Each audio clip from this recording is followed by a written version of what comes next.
Një studim i fundit mbi hartëzimin e shërbimeve sociale në Shqipëri ka nxjerrë në pa përparime domethënëse në sistemin e kujdesit social, me një rritje prej 56% të shërbimeve të ofruara në të gjitha bashkitë e vendit. Në një panel diskutimash të zhvilluar në kuadër të këtij studimi, zëvendësministrja e Shëndetësisë dhe Mërqenien Sociale zonja Denata Seferi theksoi se fal këtij zgjerimi është rritur ndjeshëm numri i përfituesve, duke përmirësuar mbulimin dhe aksesin në ndihmë sociale.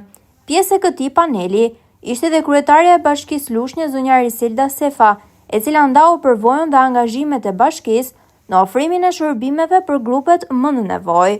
Tipologjitë e reja të shërbimeve, si njësitë e lëvizshme dhe asistenca në shtëpi, po zbatohen me mbështetjen e fondit social dhe përfshirjen e profesionistëve të trajnuar të fushës. Megjithatë, sfidat kryesore mbeten shtrirja më e gjerë në zonat rurale dhe rritja e investimeve për të përmbushur boshllëqet ekzistuese.